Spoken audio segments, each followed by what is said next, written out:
Welcome back, everyone. This is part 3 of the 400EX rebuild. On the last video we did the wheels and the control arm covers, protectors. We'll give a look at what the wheels look like. I finished installing the rear wheel with the beads. They look pretty good. In there. Very nice. It's been 24 hours now and no issues with air or anything of that sort. I put anti-seize on the lugs. That's about it on those. I apologize for having the doors closed today, but it is like 98% humidity outside today and it is oppressive. Very hot, sticky, nasty. You can feel the air on your arms, kind of thing. So the garage is pretty cool. So I'm going to keep the doors shut, keep it nice and cool in here. All right, let's get going. We'll do some more cosmetic stuff today. I don't know what you guys want to do today. Maybe we'll tackle this front crash bar here. It's got some scratches on it. See if we can make this stuff look better, which I know we can. I'm thinking about pulling the front shocks off today and cleaning those up, seeing what they look like, because I want to paint at least the front of this frame today at some point in the next week or two. Of course, I'm not going to do any of that until I close the engine up, but we can at least pull the shocks and do some work on this now for part 3. So without any further ado, let's get going. Alright, camera's on the tripod. Let's see what we got here. So as you can see, this obviously hit something. I don't know, stone wall. Maybe it ended on the pavement or something. I don't know. But that's some pretty deep grooves there. Pretty deep gouging. This bar is aluminum. It looks like it's powder coated. I'm not going to strip this because powder coating is stronger than paint. So what I'm going to do is I'm going to clean this up and then I'm just going to kind of blend with some black paint. Make it look nicer. I will take it off and paint and clean it all up and touch up anything else that needs to be touched up on it. But for now, leaving it on, it's going to hold it steady and firm for me so I can actually work this, try to make it look better. So let's start. Basically, I'm just going to file it, and I'm just going to use a file, standard file. I think this is like a medium. What does that say on there? It says it's called a, see it there, a mill smooth, which I'd say is probably a medium to fine grade file. So, and I'm just going to blend it in a little bit.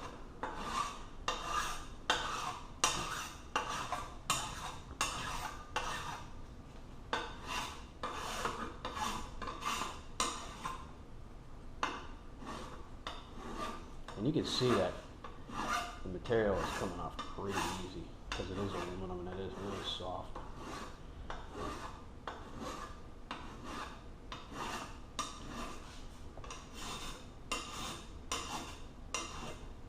There's kind of a nick there.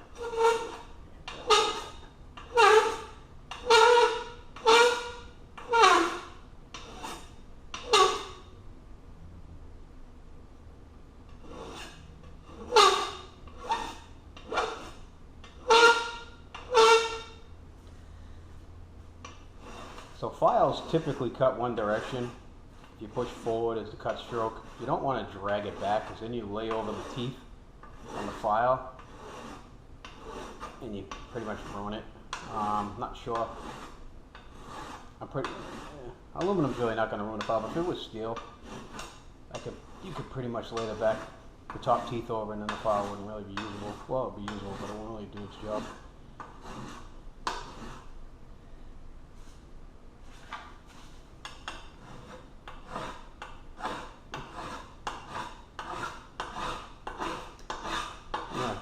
this in a couple different directions. Try to smooth it out a little bit.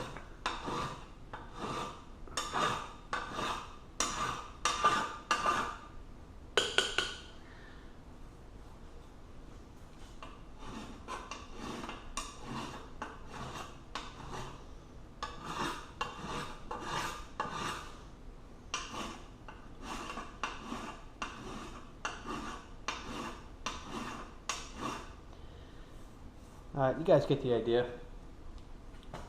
I'm going to smooth this out, spend probably 10 minutes on it or so, and turn you back on, show you what I got. Alright, so this is where I'm at. You can see, definitely looks better. Not really can see it, but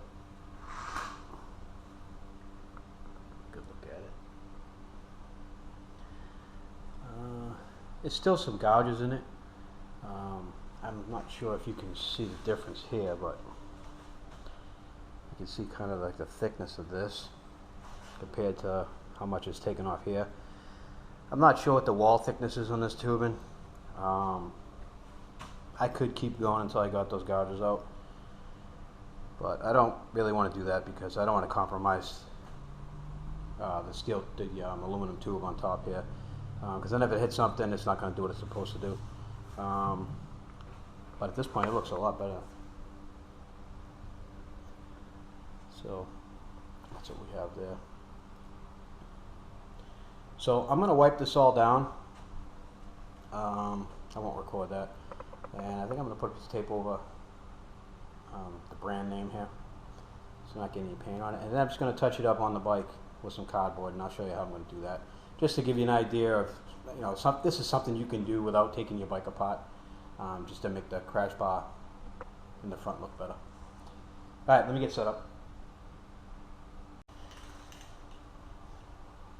Alright, we're all set up, ready to go. This is basically what I'm using right here. Can of gloss black enamel Rust-Oleum paint. Again, I bought this one can to do the wheels, and I'm using it for this and the frame. I'll probably need another can to finish the frame off, but for a $4 can, it's going to go a long way.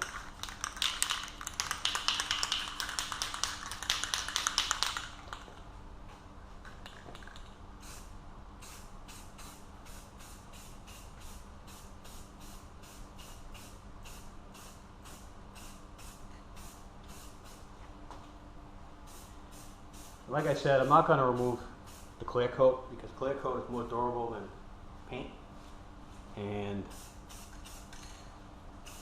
this thing is going to take some abuse, so I'd rather leave the clear coat on as much as possible. And that's what we're doing. So just a quick coat, and it already looks better. I mean, I might hit that again. Let me pull you out of the stand so you can get a closer look.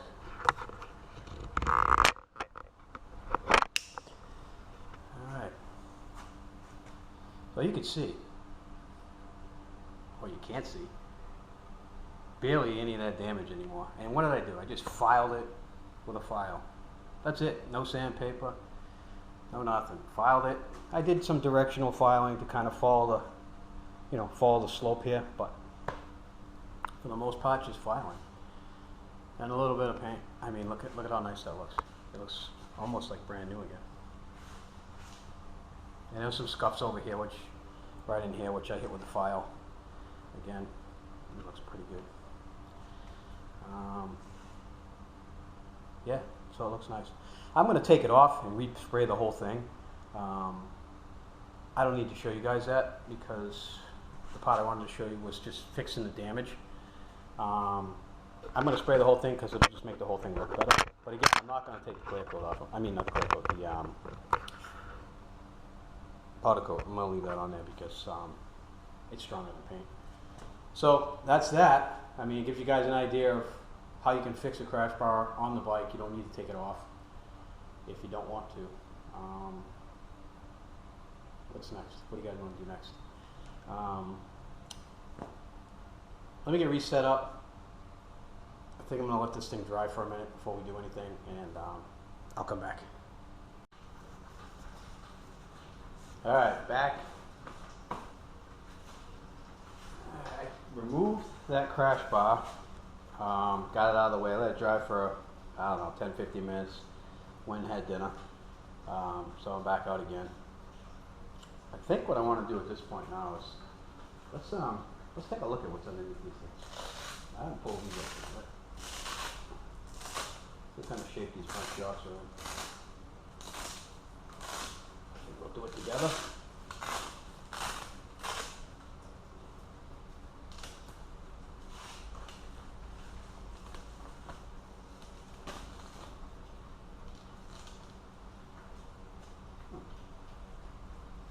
Not too bad.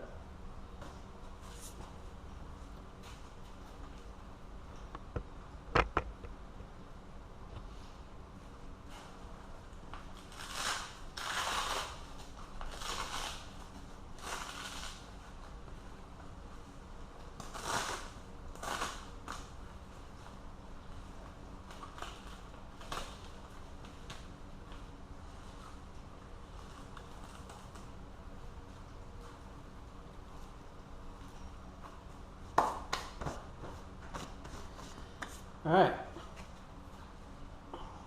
these don't look too bad. So, I think we gotta try cleaning these up. Give you guys an idea of what they'll look like clean. All right, let me grab some tools. So I'll turn you off while I'm grabbing all these tools here, and I'll turn you back on when I'm ready. Let's pull the shocks. There's a bolt. There's bolts on the top, bottom of each one. So one of the power tools that I use is this guy here. It really makes life easy. Anything that's rusty, been on there a while, or scubbing, even for taking off things like the bolt in the middle of a, not the bolt, the nut in the middle of a clutch basket. It makes life so much easier. If you're going to be working on these things, or anything really, I'd get yourself, everybody should have at least the 1/2-inch impact driver. Just makes life easy.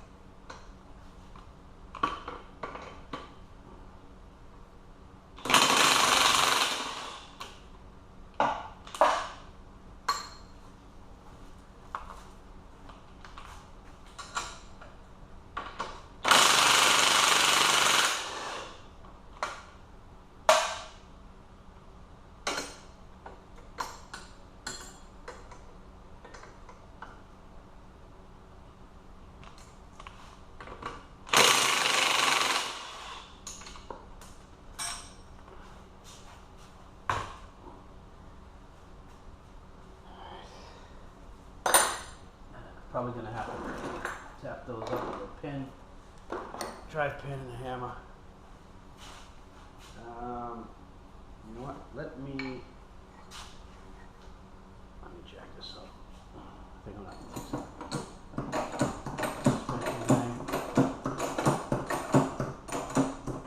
Alright.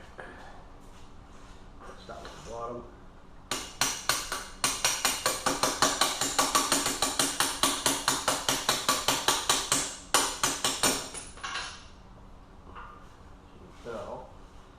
The wheel dropped just from the weight. There we go.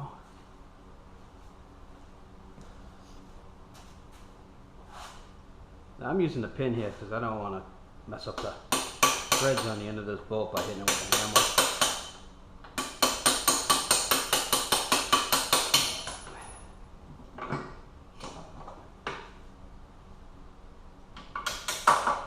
Top ones are not as rusty as the bottom, so they seem to be coming right out nice. Alright.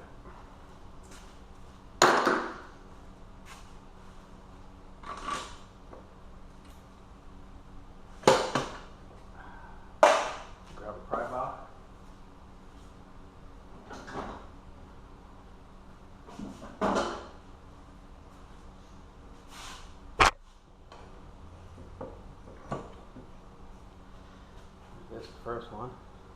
Let's see. They're not in that bad a shape. They're pretty good. They'll clean up quite nice actually. Or at least they'll look a lot better than they do now. Alright, pull the other one off. And I'll probably put the those Velcro covers back on. Here's the other one.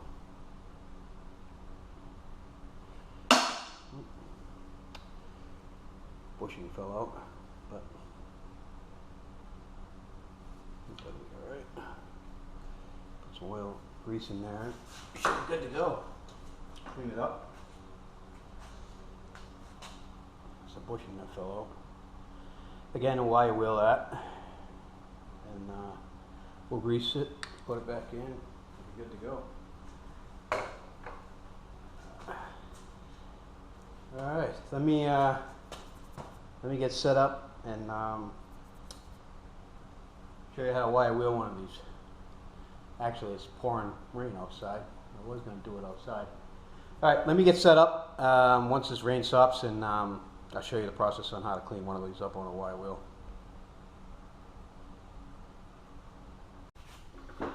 Alright, let's tackle the Nerf bar here. So I think what I'm going to do is I'm going to take this off.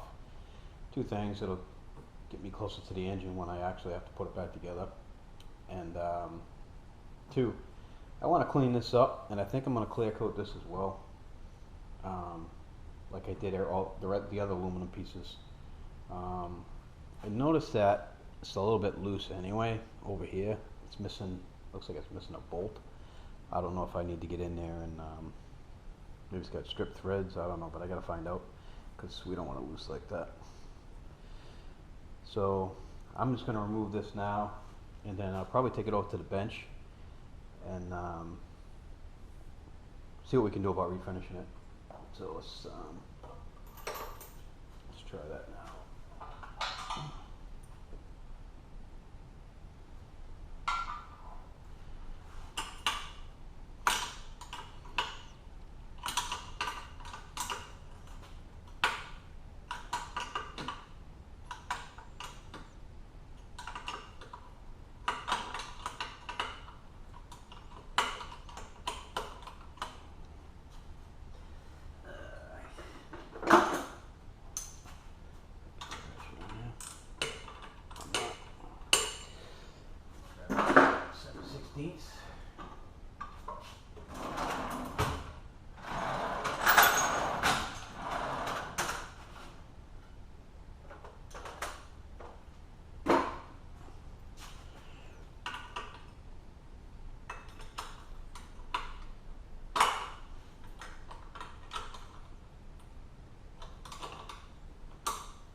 Of course, there's no room in here to work, so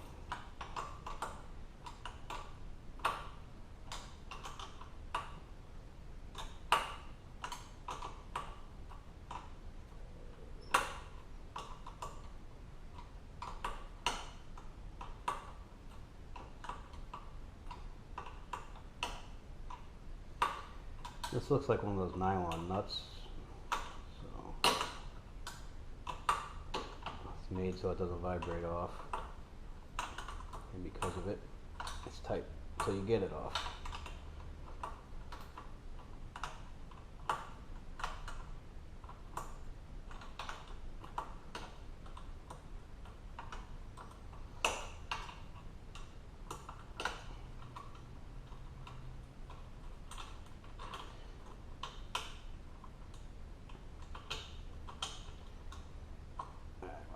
That doesn't want to come off yet, so we'll grab that in a minute.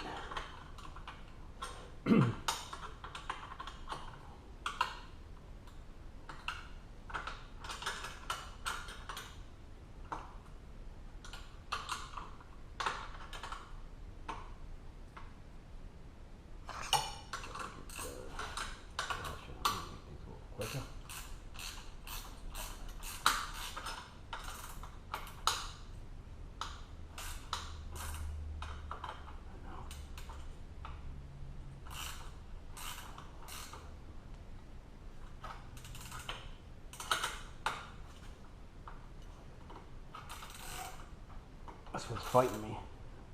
It's probably gonna snap. Yep. Alright.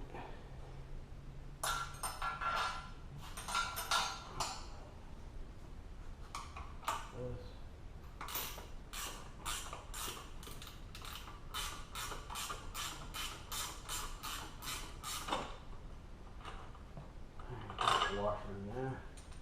Yeah.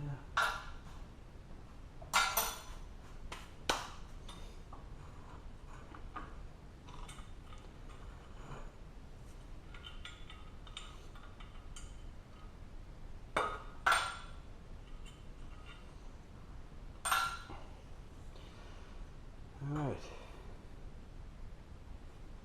Don't look too bad.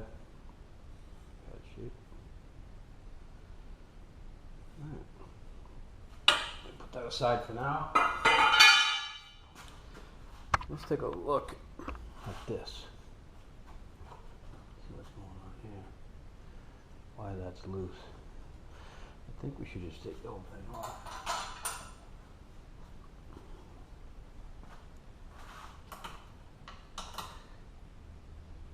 That's going to be a 10 mil, right?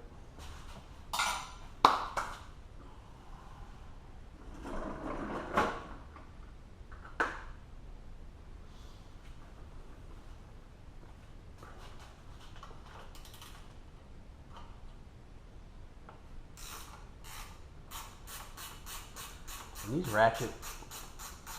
ratcheting fox wrenches, pretty nice too. This particular brand here is Husky, Home Depot. I'm sure you could spend a lot more on a set of wrenches, but for what I paid for these and what the kind of work I get out of them, I'm not going to complain at all. I'll put that nut back in there, or that bolt I should say, just so I know where it went and it doesn't disappear. Let's see what kind of size Allen wrench this is. And I got lucky first shot. Doesn't happen that often. Alright. So this is pretty tight, which is surprising. That was loose. It's pretty weird. Alright, let's take that off of there. No. And that is why. She snapped right off. Alright, so I wonder if it snapped off in both places. Let's take a peek. Let me grab a flashlight. Alright. Let's fit it open there. And that is the exact problem. Alright, let me grab you guys off the stand. Let you take a peek here. So, put some light in there. If you can see that. That's the one that just broke. And if you look in there, you can see that. The other one broke off as well. So I am going to have to drill these up and retap. Fun. Alright, that's going to be something for another day. I'm not going to tackle that right now at this particular time. Let's head over to the bench and take a look at, we'll take a look at the nerf bar and see what we can do about polishing that up. Alright, here we're back at the bench. Got the nerf bar over here. I think what I'm going to do first is I'm going to try to get that decal off. We use a razor blade and razor blade and a heat gun. That's what we're going to use to get that off of there with. Let's see here. So this heat gun here, you can see it. It's a Drill Master. I mean, it's probably the cheapest heat gun you could possibly buy. I got it at the Harbor Freight. I think I paid $9 for it. But the few times I've had to use it, it's done a pretty nice job for me. So done what it needed to do. It heated stuff up so I could actually get the sticker off or paint or whatever I needed to get done. I'm just going to heat this up a little bit.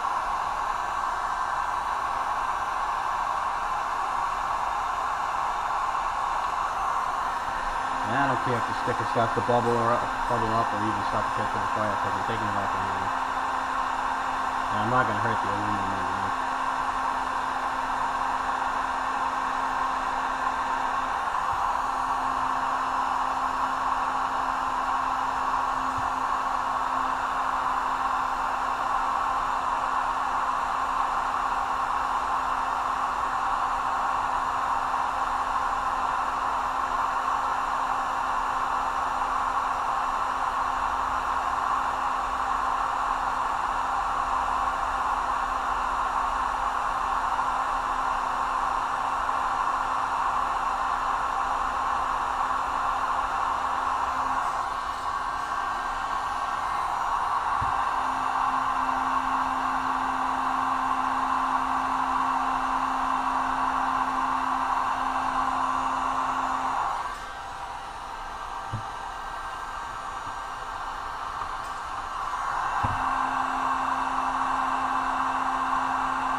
Alright, well the camera died last night while I was taking the sticker off, and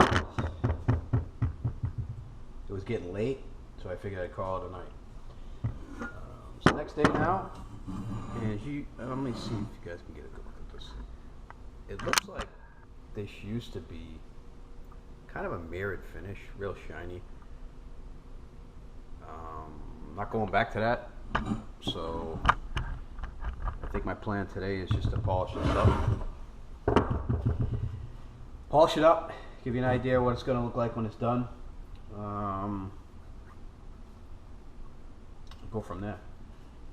So what the process I'm going to use for this is I picked up some 3M Scotch-Brite pads, what they call moderate stripping pads or whatever. I know them as Scotch-Brite pads, and I'm using the red maroon here, which is medium to fine grit. The green is pretty aggressive. I don't want the green, so I'm going to use this. And what I'm going to do is I'm just going to take a piece out, and I'm just going to cut it in half with a razor blade. Pretty simple. Put the half over there. I'm just going to use this. It's one half here. So I'll polish up small section here, give you guys an idea of what I'm gonna do as far as refinishing this. I will clear coat it after. Let me just start with this here.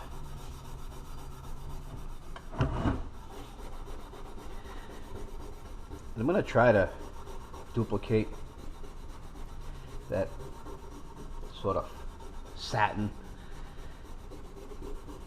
brushed aluminum look that I did on the other pieces of aluminum, just so they kind of all match, so nothing stands out. It looks funny. And as I'm doing this, you can see it's kind of coming back a little bit. I mean, I'm not gonna do this to the point where I get all these gouges and nicks out, but just want to try to make it look similar to the other aluminum pieces that I've already done. Bring it down here a little bit. I don't know if you can see. It's looking a little bit better. I know the lighting's terrible in here. It's kind of a rainy day, so I don't have the doors open. But anyways, that's the process I'm going to use. I'm going to turn you guys off for a minute here and put a little time and effort into this, and come back when it's done. Alright, it's all fixed, finished up here. So what I did was, I'm not going to lie, this probably took a good 20 minutes to a half hour to clean this thing up. So I started with 3M Scotch-Brite pad, and I didn't particularly care for the way it looked. Just didn't look good. I didn't like it. So what I ended up doing was I did go over the whole thing with the Scotch-Brite pad, which was good because it cleaned up everything. It cleaned all the stuck on dirt and oil and grease. It also cleaned up any residue left from the stickers and all that. So that was good. But again, I didn't like the finish.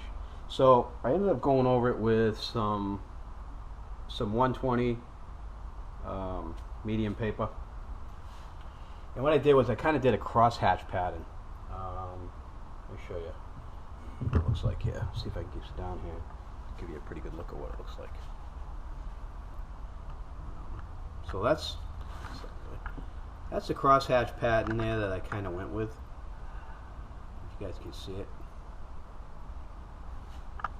I think it looks pretty good. Let me show you how I did that. So basically, I just took the paper after I'd gone over it with the 3M pad. I just basically took the paper and I went in this direction over the whole thing, and I made sure to maintain that direction the whole time so it was uniform. And then I basically flipped it 180 degrees and went the opposite way, and it kind of gave it that hatch pattern. I like it. I think it's going to match the other aluminum pieces much better. I also took the net out. It was kind of a pain trying to resurface this thing with the net in there. Plus, I'm going to take the net out and wash it and give it a good look over. If it needs replacing, I'll just replace it. It comes out pretty easy. It just kind of loops in there and holds itself in. There's no brackets or clips or anything like that. Yeah, so I think it came out good. I like it. About the only thing left to do with this thing now is just clear coat it, let it dry, and then we'll reinstall later. As you remember, I did snap off one of the bolts here in the frame. Actually, it wasn't on this; it was on the foot peg side of it. So I gotta address that. Probably gonna have to drill it out, tap it. One side goes through, so I could probably drill through and nut and bolt it, but the other one is a blind hole, so I'm gonna have to drill that out and figure out how I'm gonna fix that. Whether I'll put a helicoil insert in there or just put a bigger screw in general and open the hole up on the cast iron foot peg. But I'll worry about that later, and I'll probably video the process of when I'm doing that as well. But for now, I think I'm gonna end this video here. I got enough stuff, and I don't want to make the video too long because people get bored from it, I think. So I think this is part 3. Part 4 is coming. I'm gonna finish up those shocks that I took off. It stopped raining outside, so I might go outside and start doing that. And that'll be the start of video 4. And once again, I appreciate all you guys for watching. Like, subscribe, share, hit the bell notification. Any help spreading my videos, share them on your social media or anything like that would be greatly appreciated. Once again, I'll see you in the next video.